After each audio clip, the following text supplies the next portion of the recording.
When it was first introduced, the backlash was instant. Drivers, fans, even team principals complained about its appearance. Too ugly, too intrusive, against the spirit of Formula 1. Even world champions like Lewis Hamilton and Max Verstappen were skeptical. The purists couldn't understand why aesthetics were being sacrificed for a structure they deemed unnecessary. But then, the halo started saving lives. In 2018, at the Belgian Grand Prix, Fernando Alonso's McLaren was launched into the air, landing on top of Charles Leclerc's Sauber. The halo took the hit. Leclerc walked away. In 2020, at the Bahrain Grand Prix, Romain Grosjean crashed into a metal barrier at 2000 km/h. The car split in half and burst into flames. The halo kept the cockpit intact. Grosjean escaped with minor burns. In 2021 at Monza, Max Verstappen's Red Bull ended up on top of Lewis Hamilton's Mercedes. The rear tires slammed onto Hamilton's helmet. The halo absorbed the impact. In 2022 at Silverstone, Zhou Guanyu's car flipped upside down and slid across the gravel, launching over the barrier.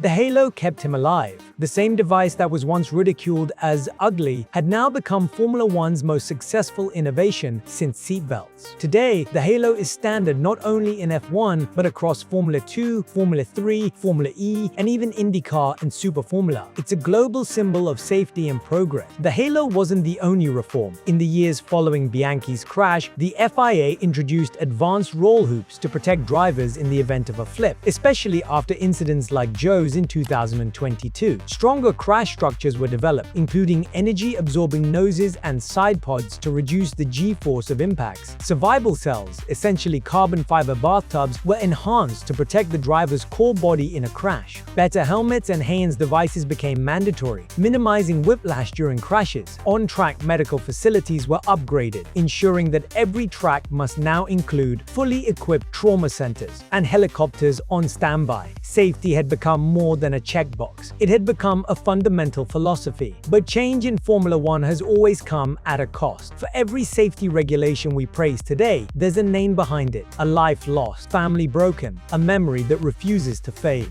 Jules Bianchi never stood on an F1 podium. He never got the chance to fulfill the promise he so clearly had. But his legacy is written in titanium, etched into every halo that now guards the lives of his fellow drivers. Formula 1 is far from perfect. Even today, incidents occur, mistakes are made, debates continue. But the difference is that the sport no longer accepts death as collateral. Safety is now embedded in the DNA of F1, from the cars and circuits to race control and rescue protocols. The sport is evolving, not despite its past, but because of it. Formula 1 will always be dangerous. That's part of what makes it thrilling. But the goal is no longer to eliminate risk entirely. It's to manage it responsibly, to push boundaries while preserving lives, to chase speed with one eye on the future and one on the mirror. And perhaps that's the ultimate lesson, that even in a sport built on speed, the most powerful progress sometimes comes when we slow down and listen to the crashes, to the silence that follows, and to the voices of those who can no longer speak. Rest in peace, Jules Bianchi. You changed Formula 1 forever. Formula 1 has come a long way. What used to be a deadly race is now one of the safest sports on the planet, all because of the lessons learned the hard way. Behind every safety feature is a story, sometimes a painful one.